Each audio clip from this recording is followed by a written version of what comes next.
Good morning, everybody, and welcome to another session of the European Humanitarian Forum. Thank you for joining us, both here in Brussels as well as online. The title of this session is Stepping Up the Commitment to Conflict-Affected Children, Working Across the Humanitarian Development Peace Nexus. Please join us on Twitter using hashtag EHF2023. Unfortunately, due to technical issues, we will not have interpretation this time. We do have graphic recordings by way of summarizing the session. We will show you the graphic recordings at the end, and they will be available online. Allow me to introduce myself. My name is Ali El Jabri. I'm a senior moderator and studio presenter with Pro Moderation. I'm a former TV correspondent for Associated Press and a former lecturer of international public management and international relations. I've also worked as a war reporter for Dutch language newspapers Trouw and De Standaard. It's a great pleasure to be with you, and I look forward to learning from your inputs. The focus of the session is as follows. The EHF takes place as the EU embarks on revising the EU guidelines on children and armed conflict. In this session, we ask, how can we best address children in armed conflict from the perspective of a humanitarian development peace nexus? How do we comprehensively address the needs of children formerly associated with armed forces? And what are some of the good practices that may be replicable? The format of our session is as follows. We will have a keynote. After that, we have an excellent panel, whom I'll introduce to you shortly. But we will start with a video message by Desiree, a minor who was abducted and escaped an armed group in South Sudan. She is currently active in her community and is supported by World Vision.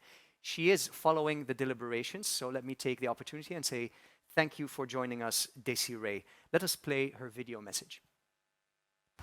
My name is Desiree. I'm 17 years old, a child formerly associated with the armed forces and the armed group. I was 15 years old when I was forcefully abducted by armed men on my way to fetch water. While I was in the bush, I was forced to do things that I was not supposed to do as a child, like cooking food for a number of soldiers, fetching water from a distance on a daily basis, carrying everything like the food that they could get from people, since we are moving from place to place. And also, when I refused to do so, they could beat me, which made me sad, and I lose hope of ever coming out again.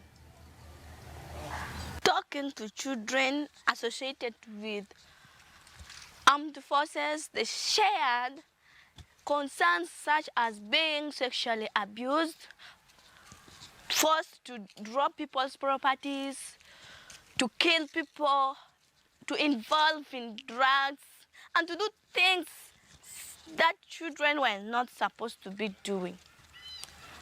I appeal to the international communities and everyone else is that there are very many children who are still out there who need your help. Those who want to enroll at school, may you please provide for them school. And those who are good in doing things with their hand, may you please provide for them vacation training. And also my appeal to the government is that let the government provide security. For if there is no security, there is no peace, there is no schools. And children want to be safe. Children who are integrated in the community, we are still finger-pointed at, called sort of names. They see us as threat to their lives. And also we experience nightmares. As the international community, how can you support children such as us and those who are still in the bush, who are losing hope on a daily basis?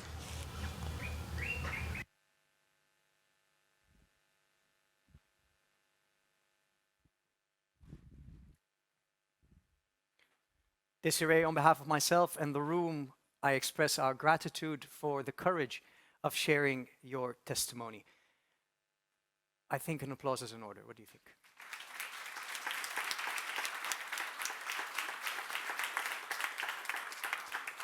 Since January, Malta is chairing the UN Security Council Working Group on Children in Armed Conflict. This is why I'm very happy that we are joined by the Minister of Foreign Affairs of Malta, Mr. Ian Borge, who will deliver the first keynote. The floor is yours, sir.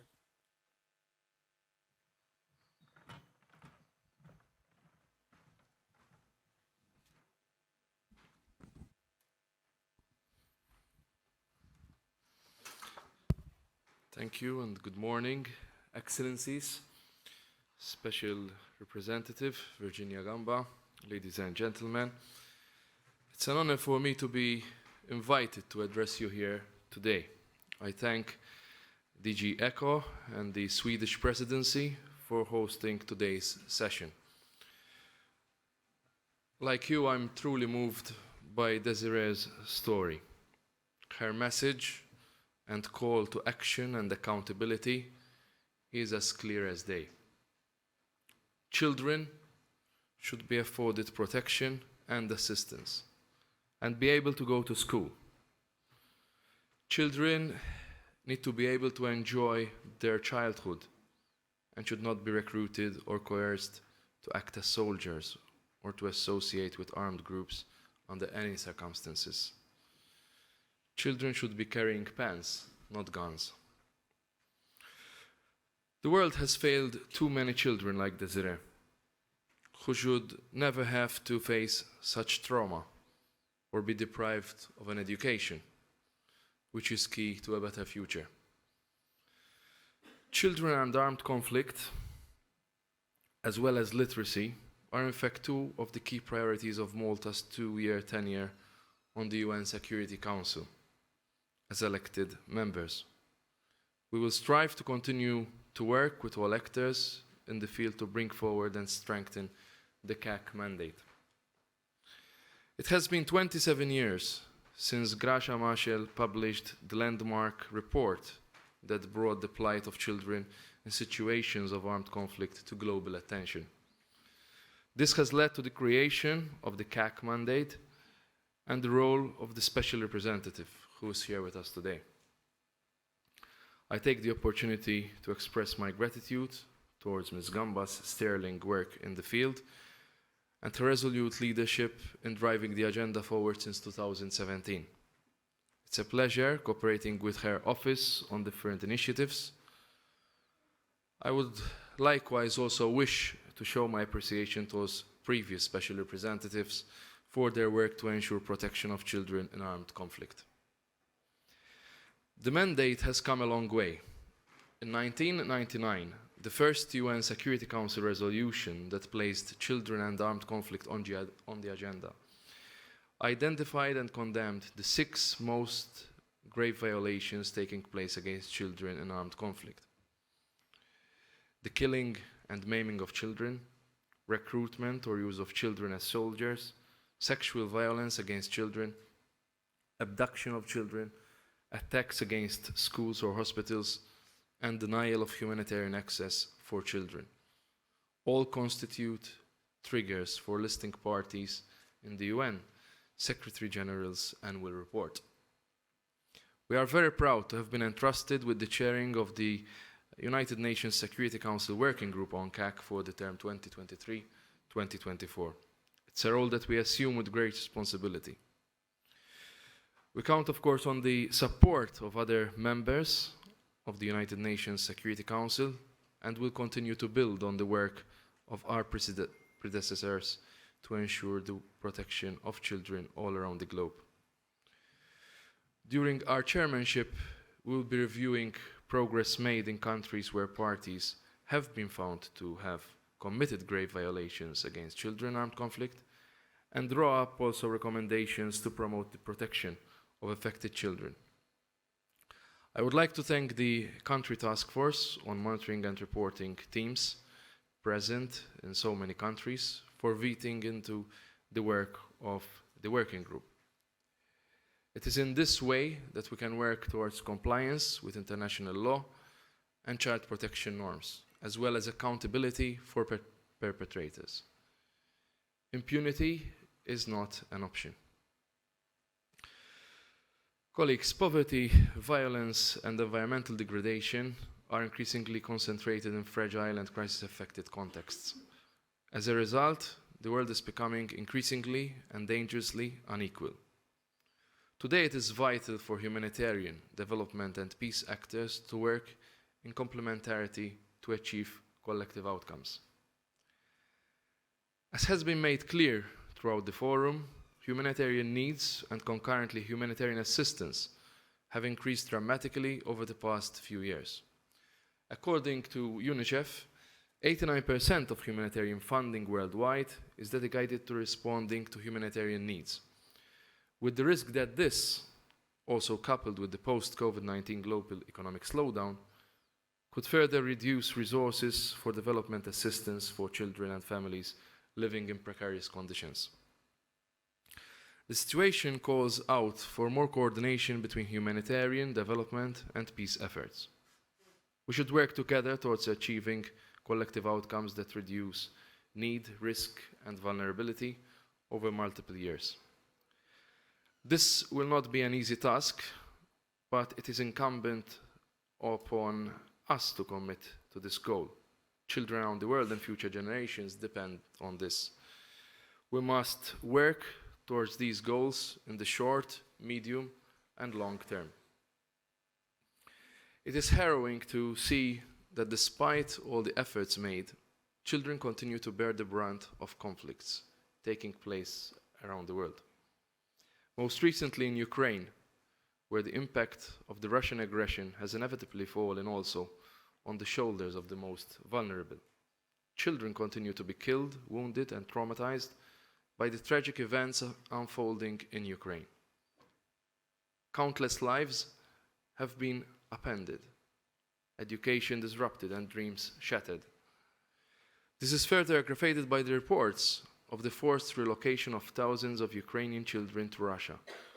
It is deplorable to even consider that at this day and age, children are still being used as an instrument of war. We of course support every effort to hold accountable those involved in the deportation of these children. As outlined in SRSG's latest report to the Human Rights Council discussed last week, over the past year, children were severely impacted by the increase in armed actors, the use of improvised explosive devices and mines, worsened humanitarian crisis, conflict escalation, and other violations of international human rights and international humanitarian law. Recruitment and use of children was the grave violation with the highest number of recorded cases. This was followed by killing, maiming, and abduction. Attacks on schools and hospitals increased, and many children were denied access to humanitarian assistance, directly impacting their chance of survival. This becomes the question, why? Why haven't we managed to prevent violations against children in the 21st century? Why we are failing to effectively protect children and hold the perpetrators of such grave violations accountable? How many stories do we need to hear for perpetrators to stop these violations and let children be children? What more can we do as an international community to further implement the mandate together with the Office of the SRSG? Prevention is key. Last month, a briefing on the prevention of grave violations against children armed conflict was organized at the Security Council under the Maltese UNSC presidency. Together, we reaffirmed that education is an important pillar of prevention. Without education, children remain more vulnerable to recruitment and use as child soldiers. Lack of education also deprives these youngsters from a better future, where they can take a leading role in breaking the cycle of violence and conflict. In this regard, I take the opportunity to emphasize the importance of worldwide endorsement of the Safe Schools Declaration, as well as the Paris Principles and Commitments and Vancouver Principles. These principles further support the implementation of the UN Convention on the Rights of the Children and its optional protocol on the involvement of children in armed conflict, and should serve as a compass to guide our actions in this field. They must serve as the foundations of our work. In practice, they are a safety net for the children we are striving to protect. Colleagues, we must keep in mind that we cannot apply a one-size-fits-all approach to children's needs. Our efforts towards children armed conflict situations must be both gender sensitive and disability inclusive. Boys and girls in conflict differ both in terms of their experience of conflict as well as the support they require. Children with disabilities require a further layer of protection. These are areas that require our attention. As outlined in a publication of the Office of the SRSG that we are proud to have contributed to along with the UK government, a gender-sensitive analysis needs to be integrated in our monitoring and reporting of grave violations, as well as in shaping our interventions. This can further support actions of child protection actors on the ground to tailor their response to protection needs of girls and boys. Moreover, we must ensure that we are inclusive in our efforts to reintegrate children, victims of armed conflict, into their communities. We should not take the narrow view of focusing only on child soldiers. We must also focus on children associated with armed forces and armed groups more broadly, namely children who fulfilled roles such as cooks, spies, scouts, messengers, and porters. We cannot let these children fall between the cracks. They are victims too, and they deserve our attention. We must work with communities to manage the reintegration of these children within their midst. In this regard, psychosocial support needs to be made available not only to these children, but to their host communities more broadly in order to ensure successful reintegration of children and to prevent them falling prey to attack or the recruitment. Training is needed to ensure that all stakeholders in the area of child protection and armed conflict have the necessary tools and are fully equipped to meet the needs of children in situations of armed conflict.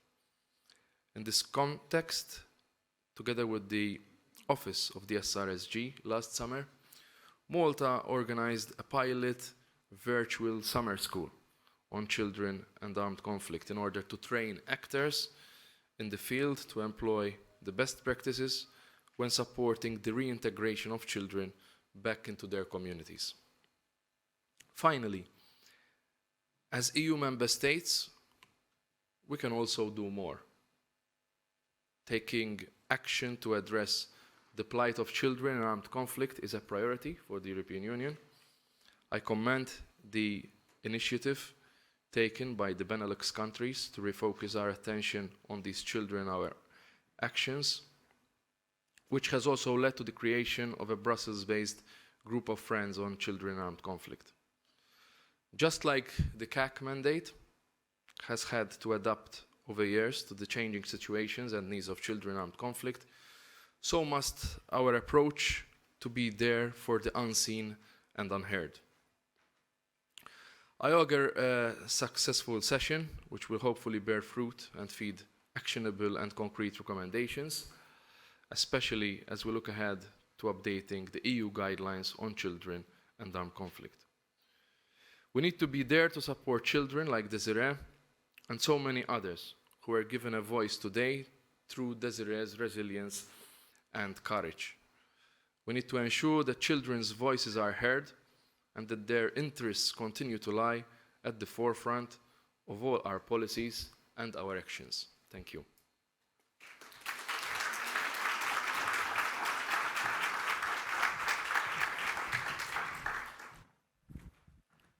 Children should hold pens and not guns. Thank you very much, Mr. Borg. The Minister will stay in the room to follow the discussion, but will not take any questions to make more space and time for our other esteemed guests, whom I would like to invite to come forward and take their seats.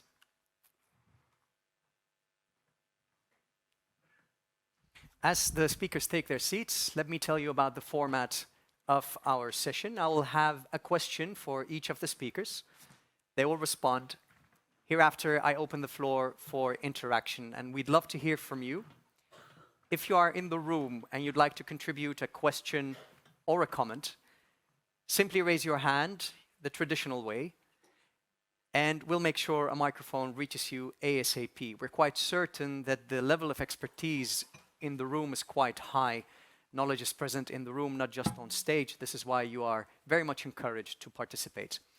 If you are following us remotely and you would like to contribute, then of course we have space for that. Please visit sly.do and enter the event code, #EHF2023, and select the room and the date. The room is Aquarium. The date is the date of the day. Alternatively, you can also scan the QR code. Let me introduce the speakers to you. Ms. Virginia Gamba, UN Special Representative for Children and Armed Conflict. Thank you for joining us. At the other extreme from my perspective is Mr. Alain Delattre, Director General of Geneva Call. Thank you for making the time. Next to him is sitting Ms. Inger Ashing, CEO of Save the Children International. And last but not least is Ms. Belén Martínez Carbonell, Managing Director at the European External Action Service. Please welcome them.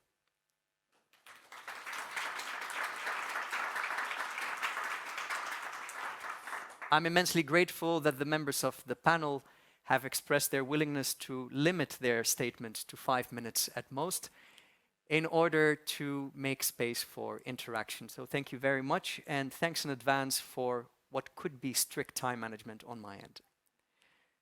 Ms. Carbonell, I'd like to start with you.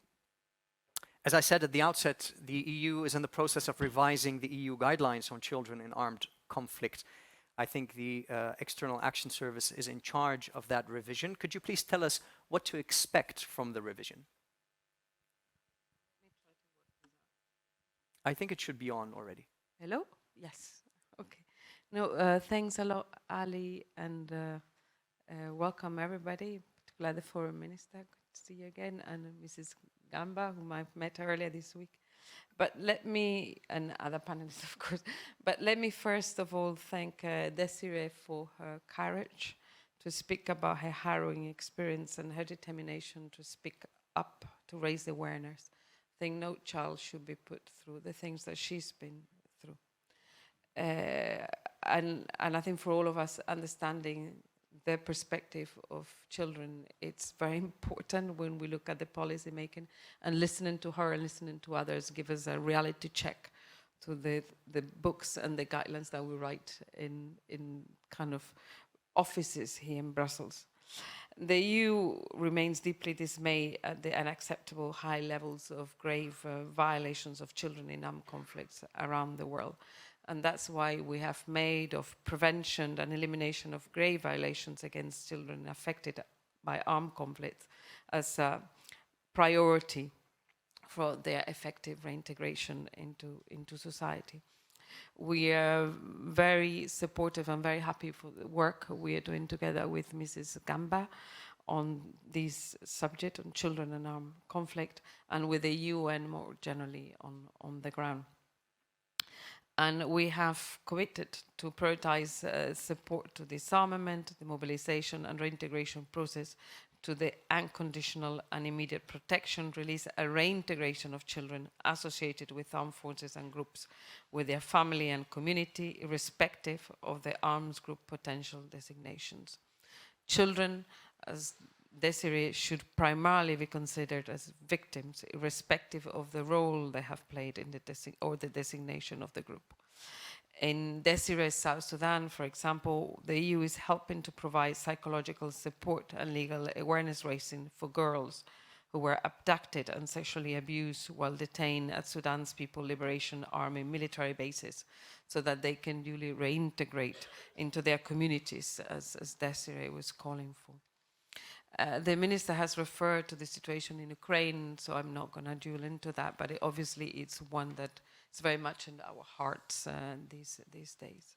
But now coming directly to your question, and it's what we are doing to address children's rights in conflicts. The EU, yes, have a strong commitment and is well set up to address this issue. We have a large and dedicated humanitarian assistance and long-term development cooperation.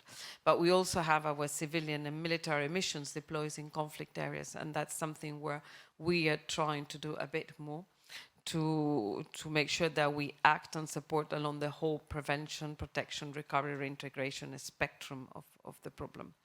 We are, as you say, reviewing the guidelines that were adopted in 2008, and since the UN mandate has expanded from focusing on child soldiers, recruitment and use to cover 5 more violations. So some of the key elements which we need to consider in going forward, and we hope to include them in the updated guidelines that will normally come out by mid-2024. With a view to update them, we are working with civil society, UN partners and member states in the Council on the Humanitarian Development Peace Nexus. And in particular, we are working on, firstly, focusing more on child protection and child rights in prevention approaches, including tackling root causes, which may drive children to join armed groups and armed forces, and the ways in which we can address them through community and family-based support. Secondly, the role of education in emergencies, in prevention and reintegration efforts. Thirdly, enhancing child and youth participation in mediation, peace processes, and post-conflict reconstruction efforts. Fourthly, making a stronger reference to denial of humanitarian access as a grave violation of children, and a strengthened focus on attacks on schools and hospitals. Fifthly, stronger focus on combating climate of impunity and clear action-oriented support to ensure evidence, information, and accountability. 6, importance of the gender dimension of the guidelines, conflict-related sexual and gender-based violence, sexual exploitation, and abuse and trafficking, and the need of children in terms of prevention, protection, and reintegration. And finally, prevention through a stronger international humanitarian law advocacy and work with partners. Ensuring that the CAC agenda is fully integrated in all peace and security, and in particular our CSDP missions, as I was saying earlier, is also a primary issue for us, and we will obviously continue our financial commitments to education in emergency as part of our humanitarian response, but also to ensure a link with the long-term development funding. I thank the special representative and all partners for the good work we are doing and for the anticipating their support on the revise of the guidelines. Thanks a lot. Thank you very much.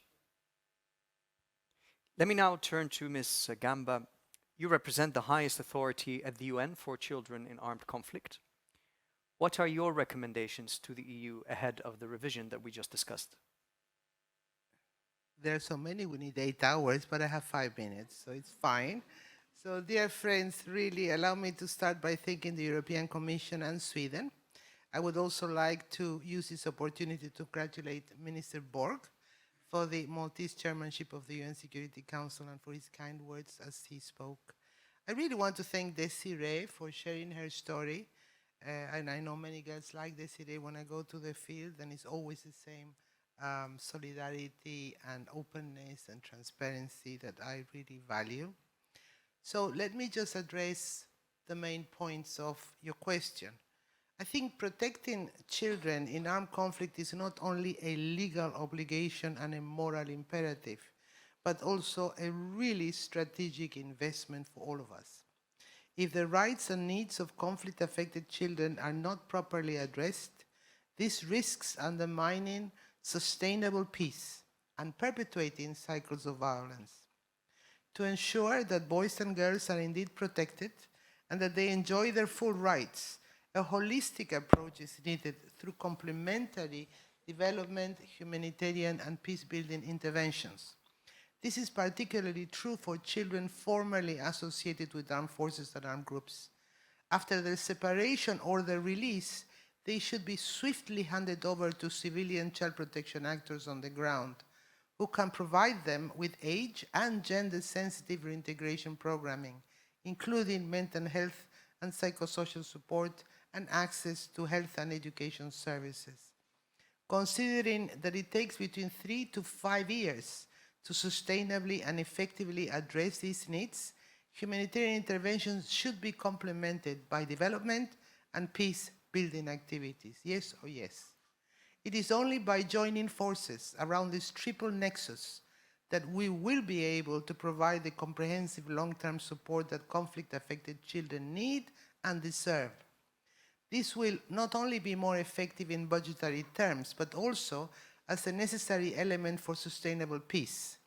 At the global level, the upcoming Sustainable Development Goals Summit, as well as discussions around the Secretary General's new agenda for peace and the 2024 Summit for the Future, present opportunities to ensure that not only the immediate but also the long-term needs of conflict-affected children are taken into consideration. I encourage all of you to use your leverage to make sure that children are included in those processes. Now, within the European Union, the announced revision of the EU guidelines on children and armed conflict we just heard also provides a very welcome opportunity to reflect on how the needs of conflict-affected children, especially those associated with armed forces and groups, can be addressed more holistically, and how EU development, humanitarian and peace-building interventions can better complement each other to achieve sustainable solutions for children. The European Union, as a key contributor to international development cooperation and humanitarian aid, as well as to peace and security efforts, is uniquely positioned. And coupled with its presence in all countries on the children and armed conflict agenda, it constitutes an important force multiplier of my office's work. The issue of conflict-affected children touches on all phases of the conflict cycle, from early warning and prevention to long-term development. To ensure that the revision of the guidelines takes into account those interlinkages, it should also integrate elements of the EU implementation strategy on the guidelines and of the checklist for the integration of children and armed conflict into EU common security and defense policy missions and operations.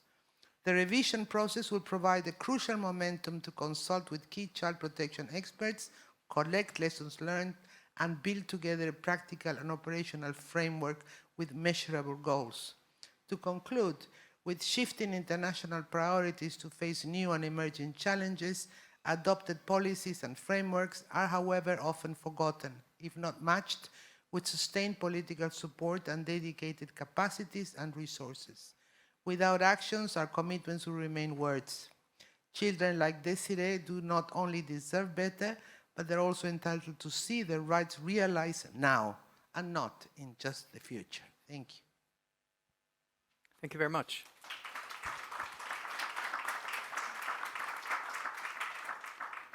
I'm happy you're underlining the urgency that we must all be feeling. Let me turn to Ms. Ashing. Ms. Gamba already mentioned the triple nexus of the humanitarian development and peace approach combined. I'd like you to elaborate on that and also touch on the very specific needs of children formerly recruited by armed forces. Thank you so much. And I know that Desiree is participating online. I'm looking at the two cameras. I, as the others, want to start by thanking you for sharing your story and for your courage and giving us a bit of more understanding of what we're actually talking about. Save the Children, as you hear from my name, our mission is to work with and for children to make sure that their rights are ensured and protected. And I think just to start off by saying, I mean, we all know that children have the legal right to be protected from involvement in armed conflict, and it is the responsibility for governments and the international community to protect children. But I think Virginia said something very important. It's not just about the legal and the moral responsibility. This is also about us taking a much more strategic approach to what kind of society we want to build. Are we creating a society where we give every child a chance to thrive, where we give every child the best ability to become whatever he or she wants to be? So I think we should also have that very much in the back of our heads.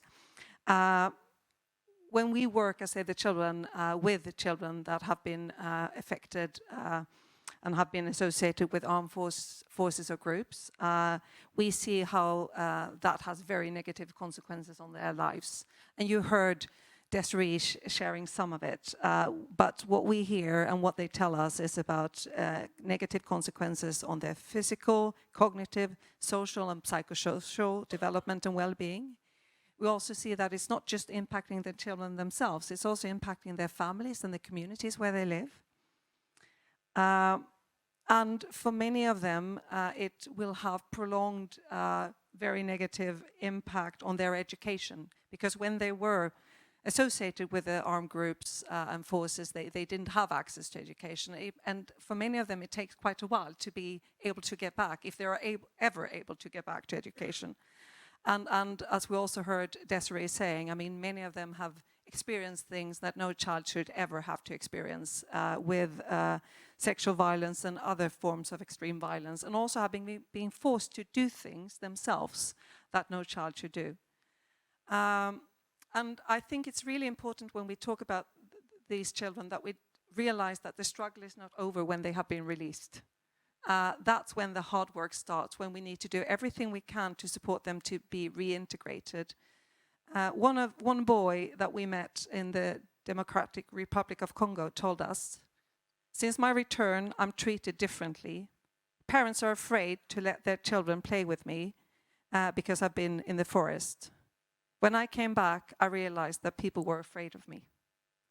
I mean, and this is just one boy talking about his experience, but that is what many of the children experiences. It's so difficult for them to be reintegrated and welcome back to their communities, and it affects their whole ability to come back to anything that is normal. There's a lot of examples of stigmatization by not just the communities, but also their families. Many boys we work with in northern Nigeria, where boys have told us that when they come back to their communities, they fear that they will be killed because people just assume that they have done horrible things, and they are fearing for their own safety. There's many girls who, when they come back, actually come back with children. Their ability to be able to create a future for themselves and their children is severely impacted. It's really important to work with children themselves and their communities when we address this issue. And we need to look at this not just in the short term, but also medium and long term. I think Minister Borg said it very clearly. There's not one solution for everyone. Every child has their own background, their own story. So we need to have interventions that are responding to the various needs of children. And that could be legal services for some, mental health, psychosocial support, education, etc. But just on the nexus, I think in our world, we are so used to talk about development and humanitarian as separate things. People don't live their lives in silos. They don't care if the funding comes from, and the education program is funded by development money or humanitarian money. And we need to have a much more modern and holistic approach to things. Virginia said it very strongly, the triple nexus and us being able to really see the world in a different way and move away from our very instrumental and siloed approach to things. That is what I would really urge the EU to think about as you are looking at this. And also my final point is that funding for this area. Funding for child protection in emergencies is chronically underfunded. And the funding that is available is focusing too much, I would say, on the immediate release on children and not enough on the reintegration and multi-sectoral responses. Thank you. Thank you very much.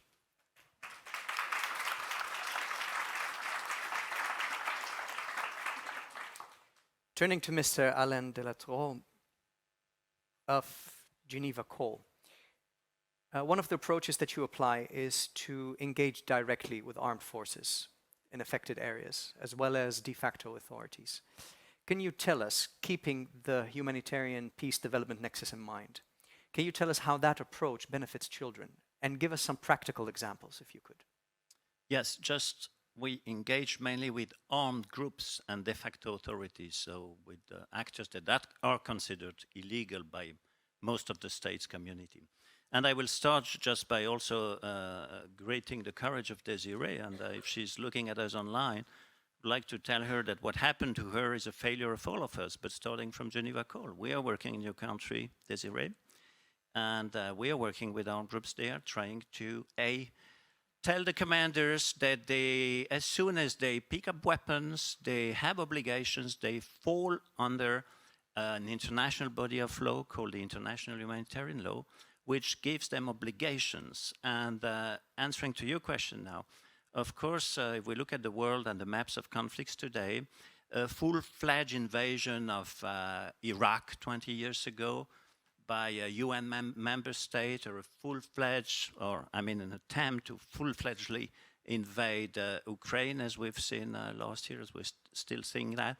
If you look at these two armed conflicts compared to the number of armed conflicts you have in the world, these interstate armed conflicts are today a minority of conflicts. The vast majority of conflicts are non-international armed conflicts with a lot of armed actors, armed groups and de facto authorities involved in them. ICRC came out with a statistic. They counted there are about 524 armed groups fighting out there. So this is our mission. We are there with them.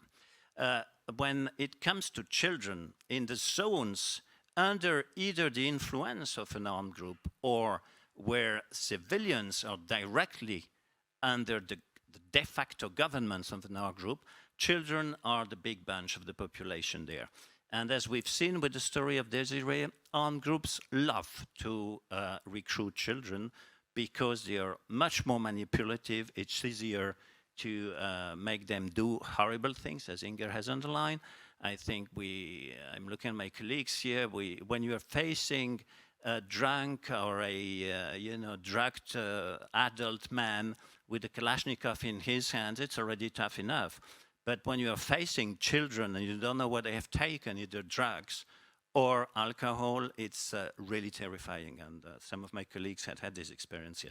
So for us, answering your question, I think what is essential, I would put 3 points forward.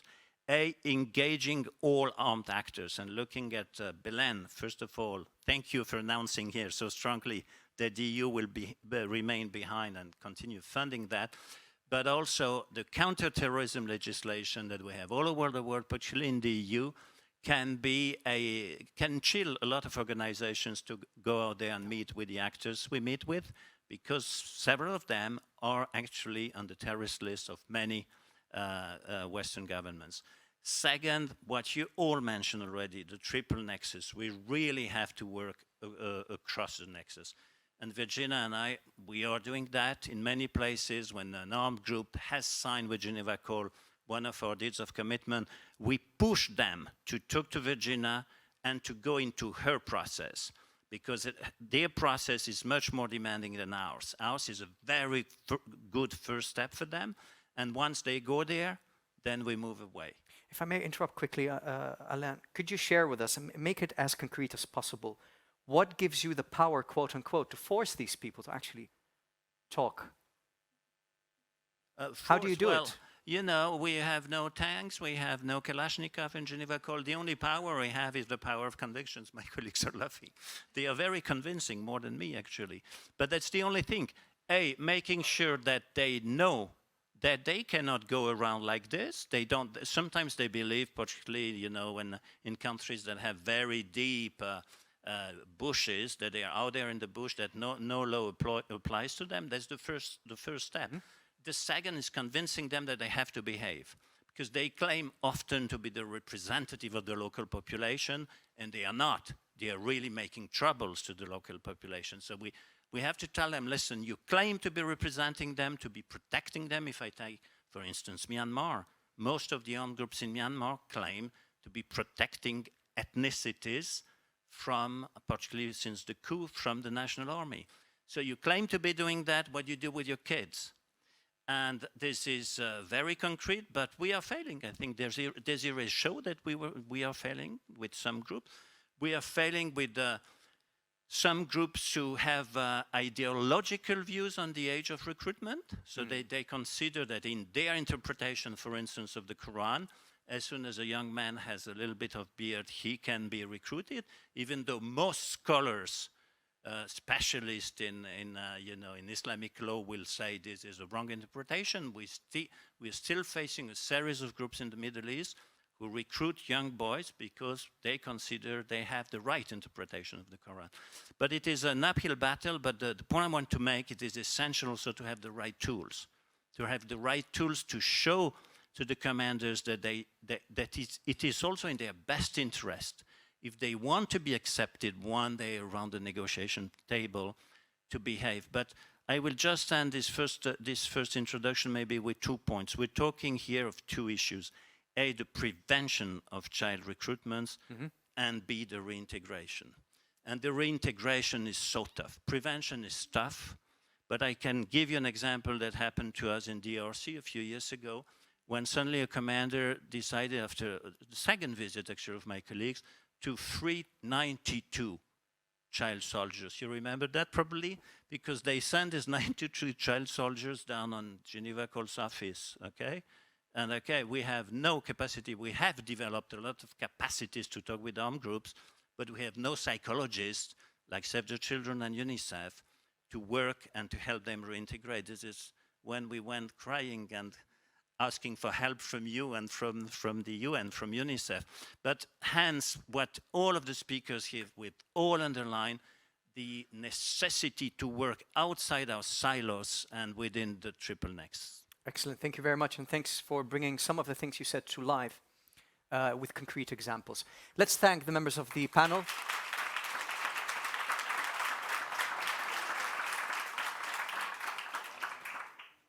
Let's have some interaction with the room. Please raise your hand if you have a question or comment. Allow me to stand up so I can better see what is happening. You are very excited to speak, sir, so I'll give you the microphone first. Let me remind the members of the audience that keeping it short will help others to also participate. Thanks for your collaboration. Go ahead. Thank you very much, Jamil Abdo from Yemen. It's very good to realize that the donor community is starting to talk about triple nexus, because from where I come, thousands of schools are destroyed. Children have to walk different kilometers to reach the schools. Also, they have to walk across conflicted area, across minefields, and all these things. So without joining the humanitarian response, development, and the peace, the children will not be able, or most of the children will not be able to attend the school and complete their education. Failing to protect these children, we are failing to secure our future. The children are the future of the world. So people, they don't have enough money to eat, or the education are not available, and there is no safe area for them to learn. Okay. So instead of going, so what the other option is, go to army, and there they can find food, find protection, and find power. Thank you. Thank you very much. Thanks for echoing some of the main points made by the panel. Yes, madam. I also encourage those with us online to send in their questions, and we'll try to entertain as many of those as possible. Hello, Caroline here. Wanted to pick up on what my colleague just mentioned, and recalling what Parasto Hakim, the girl from Afghanistan, mentioned yesterday, the fact that millions and millions of children, especially young boys, are recruited by fundamentalist groups, armed groups in Afghanistan, who pay them an incredible amount of money in exchange for their service. and offer food and benefits for their families. So I would like to ask the panel, how is it possible for the European Union and the international community of states and organizations to deter these armed groups? And how do you dialogue and engage diplomatically with such terrorist organizations? What can be done to prevent these young people to become the terrorists of tomorrow, which will then pose a threat for the European security as well? Thank you. Thank you very much. All the way in the back. And then I'll return for a brief response from the panel. Hello everyone, thank you for the opportunity again. My name is Parasto Hakim and I am from Afghanistan. First of all, I want to tell everybody, I want you all to reach this message to everybody that you meet. Do not individualize children. I am from Ukraine. I do not have to say that, oh, today they are talking about Afghanistan, they are not mentioning me. And an Afghan child should not feel that they are left behind it because today there is a forum about Ukraine and they are not being spoken about. Because children are, at the end, they are being the sacrifice of that. And the other thing is, the terrorists do not have any humanity, they do not have any law, they do not recognize any of one of you, and they do not have any kind of religion. They are not human beings and they just have an ideology and they're fighting about that. At the same time, in 2020, the Taliban have attacked a maternity hospital where they killed 24 mothers while they still had their babies inside their bellies, and they also have died, and they have injured 60 of the mothers that they were in that hospital. At the same time, in 2021, the Taliban have targeted a school in a Hazara place where many of the children in the school, inside the schools, within the grounds. I'm trying to keep it short, but it's too much. They have been killed. So they are also in the conflicted area. Please do not tell me that today in Afghanistan there is no war and there is no suicide. It means that it is a safe haven for each and everybody of us and the young children. The young children today, the female children cannot go to school, but the male children are going to be recruited, and all of them, millions of children are now being taught about on how to wear a vest and blow themselves inside everywhere in Afghanistan, out of Afghanistan, in Asia, and it will absolutely come to the Europe, and it will absolutely come to any point in the world. At the same time, let me ask you another question. Apart from the donations the money that you are sending to Afghanistan, which is absolutely going to either the operations of all those organizations or either the Taliban or the de facto government, please do not call it the government. They are a group of people. What have you done to all these children? And if a child asks you 20 years back that what have you done because you were the world leader and you were taking this decision, what have you done for me? And why the United Nations do not have a definition of terrorist in it yet? And what have the Security Council done instead of that? To interrupt and ask you to wrap up. Thank you very much. Thank you very much for the your opportunity. statement. Let me return to the panel and have two responses at this point, and so we have more space for the room. Who wishes to respond first? Yes.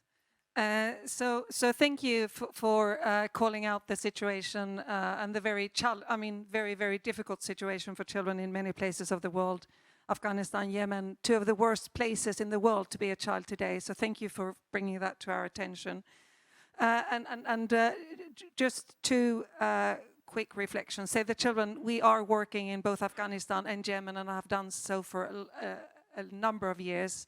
I was in Afghanistan a couple of months back myself, and I met a number of young girls who told me about, their lack of hope for their own future without access to education. And we, with many other organizations, are trying our best to make sure that we are supporting children with community-based education to prepare them for a time when they will be allowed back. But this is something that will go on for a long time. We cannot give up on the children in Afghanistan, and we need to be very strong in our positions, and we need the international community to raise their voices and stand up for the children. I think two things that I just want to say is that I recognize several of you talked about the challenge when there's a lot of, I mean, you talked about groups recruiting children by offering money and paying for their livelihood, etc. One of the challenges we often have is that we are not thinking about our responses in a holistic approach. So I think as we are engaging, we need to make sure that we are, as Desiree was saying, we are offering them access to education, we're offering them vocational training, because without access to livelihood, people are not able to provide for themselves and their families. And I think that is so important for us to understand. And my final point, we cannot address these challenges in Yemen, Afghanistan, or anywhere in the world without listening to the children themselves, because children has to be part of the solution. Children are powerful agents of change, and we need to involve them in the conversation. Brief response, Alain, please. Well, I think on the economic issue and recruiting children with money, this is a big issue. And it is very difficult in our work as Geneva Call to go against it in many places for a simple reason. The kids themselves want to be there. And so sometimes we do manage to convince the commanders that they have to let the kids go, and they're ready to go. And what we have on us are the kids themselves saying, I don't want to go. In my family, I'm living much worse than here. And then we have the parents, because they're bringing the livelihood to their parents. So it's a very complex issue that has to do with the injustice in the terms of the economic exchanges between the North and many other countries, but it's a much bigger issue. The other point is what I heard on Afghanistan. The only point I want to make on this is that, of course, in Geneva Call, we try to work on what we believe remains in every human being as a spark of humanity.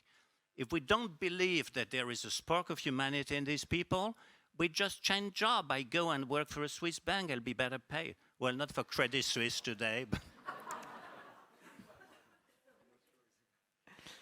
Thank you very much. Okay, just very quickly, I think, we are in a terrible world today. You know very well, better than me, there's high unemployment all over the world. Youth all over the world, whether in Scandinavia or Latin America, are desperate. They study, more and more masters, more and more PhDs, and they don't get a job. So this is not about the South, it's about a global problem. We also have got changes in population averages in most countries in the South. It so happens in the countries in armed conflict, the vast majority of those people are underage. South Sudan, 75% of the population is under 18 years old. In Afghanistan, 45% of the population is under 15 years old. So we have to understand as well that children is not just the future, children is the present, is the now. We need to understand the economic dimensions of conflict that have been mentioned here, and we cannot play into it. So what we need is not just a more holistic approach. We need to be creative, and we need to be practical. We need to be practical based on facts and not, reality is what it is. It's not what I want it to be. You have to stop thinking the realities you want to see. So I think we need a constructive approach. I have seen some countries that are taking that constructive approach. For example, universal assignment per child for them to go to school, where governments actually pay parents per child, boy or girl, up to 18, every month to go to school as against a certificate. I think this is something that we could consider in countries where the only other option is for the kids to be given money by an armed group. Okay. So I think this is something we just need to be creative and hopeful. I want to say, please be hopeful.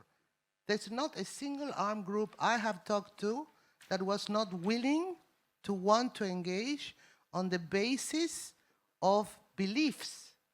And I have convinced armed groups that were recruiting and killing children, and happened to be of a different religion from mine, but I asked them, I said, which is the most important attribute of God? And they couldn't answer me, even though they said they were religious. So I said, it's mercy. So if you don't want to do it for the gain, if you don't want to do it because you agree with me, you're going to do it because you're merciful to your own children. And they did. So you have to go with the flow. if I may, just two words on Afghanistan. The Afghan colleague in the room, just to say that the EU has everything but forgotten what's going on in Afghanistan. Only last month, foreign ministers were having a long discussion with Ms. Amina Mohammed, who intervened, and yesterday Mr. Borg is here. They approved what we call Council conclusions, which is a public commitment of the EU to hear the plea and to remain committed for peace and stability in Afghanistan. And just to clarify that the EU has not and will not recognize the current authorities in Afghanistan. But that being said, we remain committed, and precisely because we have to listen to the people in Afghanistan, we are at the moment one of the rare diplomatic presences on the ground, and I can tell you that our female ambassador, head of delegation, engages regularly with the women in Afghanistan to listen to their sorrows and to see what can be done, not through the current regime, but engaging with civil societies and with others, in particular through the UN, to see how we can, keeping in mind a number of humanitarian principles, how we can continue to support the civilian population, children, women, and others through this horrible moment. Thanks. Thanks a lot for that response. I suggest we work as follows. We will go over time 5 minutes. I'll take as many questions and responses from the room as possible. Then I return to the panel, whom each will have, I apologize for my time management, 1 minute for your final thoughts. Let us start with Mr. Uni Krishnan, Global Humanitarian Director at Plan International. You have at most 2 minutes. Go for it, sir. Hold on, Krishnan, for a second to get the microphone. Firstly, we would like to thank European Humanitarian Forum for inviting Plan International to make a short intervention. I will stick with the 2 minutes you have given me, Ali. Thank you very much. And I also want to thank all speakers for bringing a spotlight on children at risk or associated now or formerly with the armed groups and armed forces. And Madam Gamba, thank you for your leadership. And Desiree, if you are listening, thank you for sharing your story. It has been both heartbreaking as well as that makes us more hopeful, your own determination and what difference actions by aid agencies combined with the grit of children can make in such settings. I work with Plan International. We are a development and humanitarian organization with presence in about 80 countries. We are a proud advocate of the children and armed conflict mandate. Firstly, a couple of facts and figures to paint a bigger picture. The UN Secretary General's report said that, and it verified, about 23,982 grave violations, affecting about 19,165 children in 21 countries. And for every reported case we know, there are other unreported cases, especially when girls don't come forward because of stigma and other reasons. And Lake Chad Basin is a location of particular concern. And when we listen to children like Desiree, it makes it absolutely clear that children have absolutely no space or should ever be part of war. That's a clear message we are getting from them. And these violations impact girls and boys differently. And we have seen the number of girls who were killed or maimed or subjected to abduction and sexual violence have actually gone up. So these differential impacts on different groups of children makes a very compelling case for a gender-sensitive approach to children associated with armed groups and armed forces. I have been on the ground in Ukraine last year, as well as in several other places where schools have been bombed. And the first time when they actually go to school, which was once a school and now a heap of rubble, is not a very interesting experience for them. And finally, initiatives related to children associated with armed groups and forces require a holistic approach. And I would say starting with disaggregating the data by sex and gender are absolutely critical. My very last point is on funding. It should also be more flexible, offering long-term grants accommodating the humanitarian development peace nexus. I actually believe that it is necessary to do more. I strongly believe that we should be doing more. Thank you very much for listening. Just as there's always a shortage of funding, there's a shortage of time. Yes, madam. Thank you. My name is Ana Bando, and I'm from Colombia, and I would like to ask or highlight more that children are not only recruited because they are more easily manipulated, but also because these armed groups use them to prevent defense actions from the state. Indeed, in Colombia, children are in the crossroad between the illicit recruitment and the bombardments by the public forces. So I wonder, how does the international community deal with those situations in which the state has the responsibility to protect the interest of the child, but also has the obligation of defense and security inside its own state? A very pertinent question. Thank you very much. Yes, madam.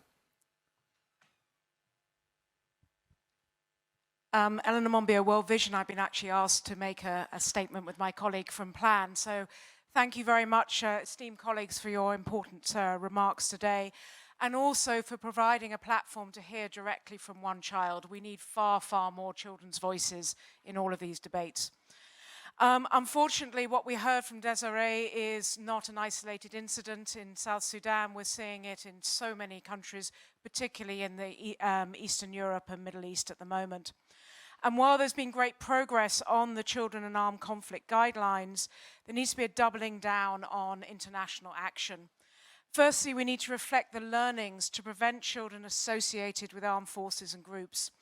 World Vision's recent multi-country research found that the lack of protection at the local level, loss of loved ones or family separation, and the absence of educational or employment opportunities pushed thousands of boys and girls to feel that they had no choice. And we heard that very clearly from Geneva Call.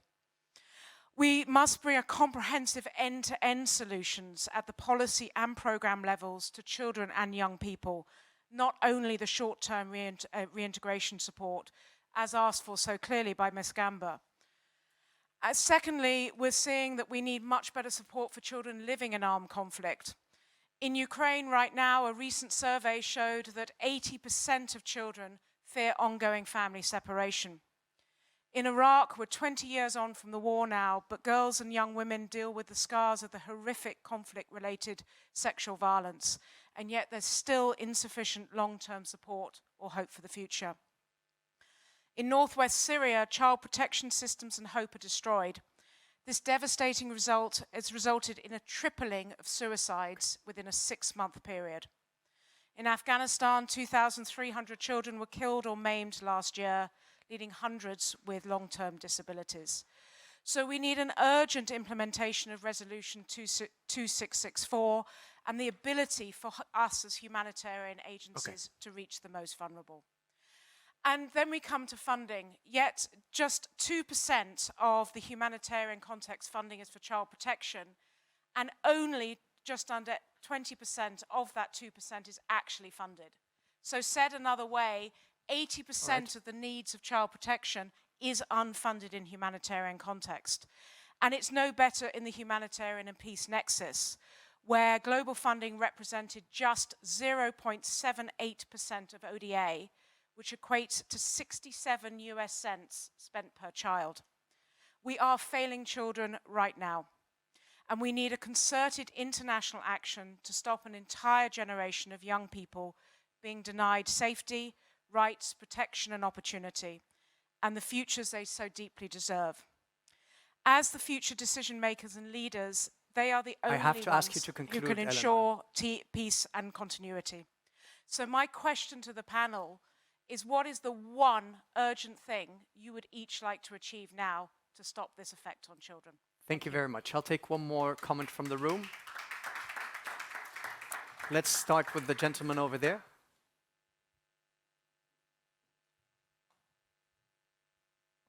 Thank you. Alors, je vais parler en français parce que mon anglais n'est pas très avancé. Alors, je suis docteur Ismaël Sampouré. Je suis du Burkina Faso, voilà, situé en Afrique de l'Ouest. Voilà. Donc, bon, je suis un peu noyé dans l'anglais actuellement. Voilà. Alors, je vais aller directement. C'est rapidement faire une remarque par rapport à la situation.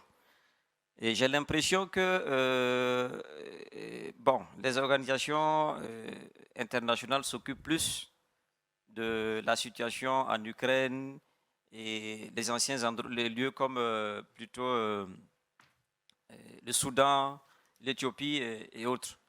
Mais actuellement, force est de constater qu'en Afrique de l'Ouest, la situation de l'enfant, de la mère, est catastrophique.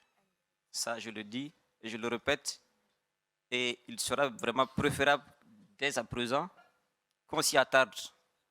Si le souci, c'est réellement faire de l'équité, il faut vraiment vous attarder sur la situation de l'Afrique de l'Ouest.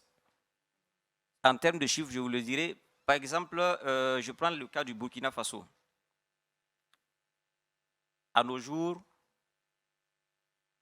on dénombre près de 2 millions, voire un peu plus, déplacés internes, parmi lesquels plus de 60% sont des enfants. Donc c'est quand même grave. Et je ne sais pas si à un autre endroit ici-bas, on dénombre autant de déplacés internes, sans compter ceux qui ont quitté carrément le pays parce que très proche des frontières. Ça, c'est la remarque que je fais.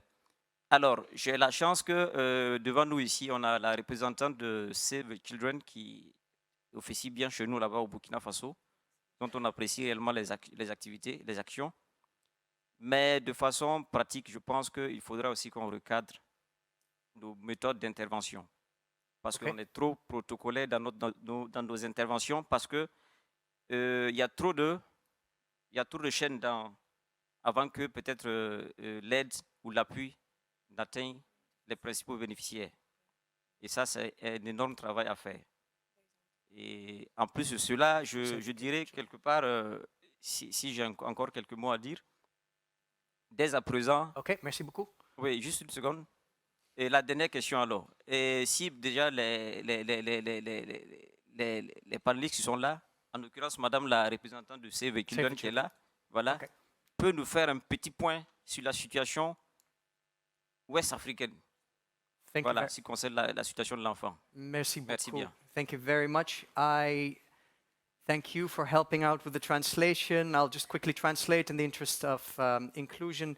There's a lot of critique, there's a lot of focus, the gentleman said, on Ukraine, but there are other places in the world, in particular in West Africa, where more equitable help is needed. He referred to 2 million IDPs, many of whom are children in Burkina, which he says is the highest number of internally displaced persons in the world, and is addressing a question to the representative of Save the Children, saying we need to do more and facilitate intervention better in Western Africa and Burkina Faso. Thank you very much, sir. I hope the interpretation was somewhat right. I apologize to all those who wished to intervene, but because of time limitations couldn't. My apologies, sincere apologies, but it's time that I cannot control. Returning to the members of the panel, and I'll start with you, Madam Gamba, and going down the line, try to limit your response to 1 minute and select what is most important. Okay, perhaps I'll answer quickly the one thing that I would do. You will be surprised. I think we need to defend the age definition of a child.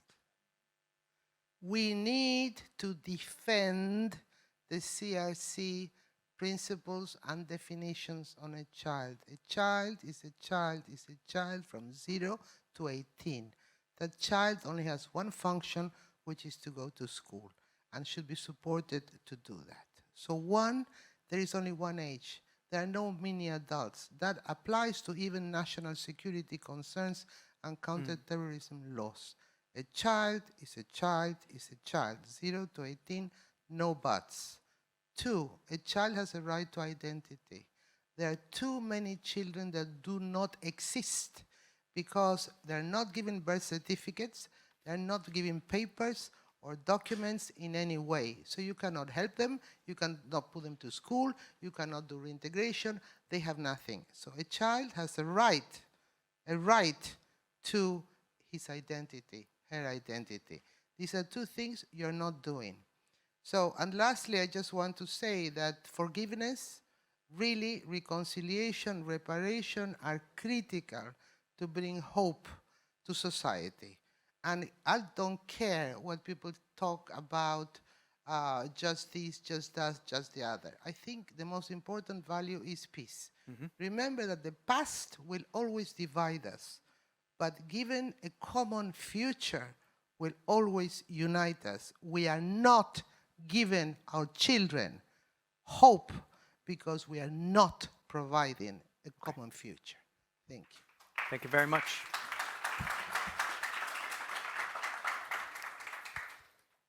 Thanks a lot. Very briefly, also, as I have to dash. First, the one urgent thing for us is to finalize the guidelines, because I think that will give us all a framework to work and to engage with their countries and partners on how to go about this very important topic. And secondly, my second message is that the EU has not forgotten the rest of the world or countries outside Ukraine. And just to give 2 examples of issues that have been raised here. In Colombia, the EU is currently supporting civil society to influence state policies on the protection of care of children and young people to prevent the involvement in armed conflict. We have a close dialogue with Colombia, in particular human rights dialogue. We had 1 session this week where all these topics have been addressed. Secondly, in Nigeria, the EU is funding a community youth engagement project to bring together young people from diverse conflict-affected regions in northern Nigeria, so this is Western Africa, in order to develop and implement their own priorities and action plans for civic engagement and overcome barriers to their effective participation in society. I stop there, give the floor to Inger. Thank you. So I will respond to the question that was directly asked of me. So I was actually in Western Central Africa just 10 days ago, visiting Nigeria and Senegal, and a year ago I was in Burkina Faso and Cote d'Ivoire. I completely agree that this is a region where we are not focusing enough. Thank you, my mic died. I agree that this is a region where we are not focusing enough and where the needs, as we heard, is huge. And when we talk about children living in the effects, I mean, living in conflict and war, we see that across that region. I was able to see some really good projects supported by the EU on education in emergency, but we need to do more and we need to focus. I just want to reinforce what you said. Say that children, we are there, we need to step up our game. And I'm not going to repeat what Virginia said, because I think that's also the one thing that I would say. I talk a lot to children, and when I ask them what matters most to them, and particularly children that are living in conflict areas, the first thing they say is peace. The second thing they say is education. And I would add child participation.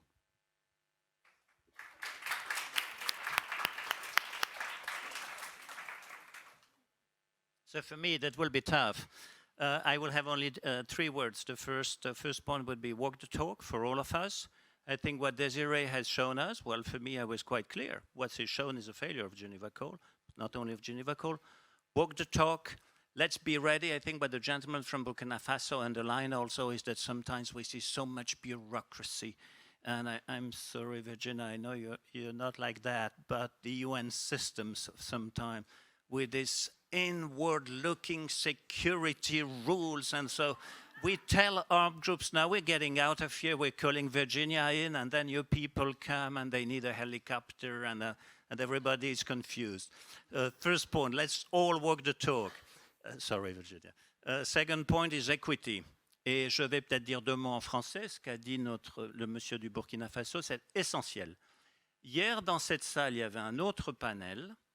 Un jeune Congolais, un étudiant congolais a posé une question dans la salle. Il posait une analyse sur la guerre au Congo qu'il comparait avec la guerre en Ukraine, en disant, nous aussi, nous vivons dans un pays qui est attaqué par nos voisins.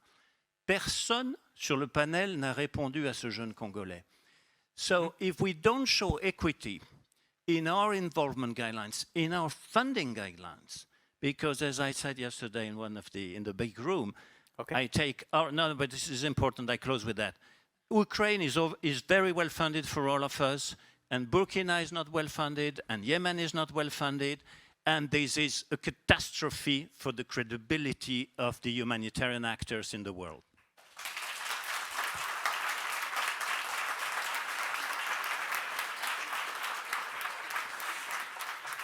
Can we please bring up the graphic recordings as I thank the speakers? First of all, Desiree, Minister Ian Borge. Thanking the speakers, Mr. Ian Borge, Madam Virginia Gamba, Mr. Alain Delattre, Ms. Inger Ashing, Ms. Belen Martinez-Carbonell, and thank you all for your participation. Have a fantastic day. Please give the speakers one more hand.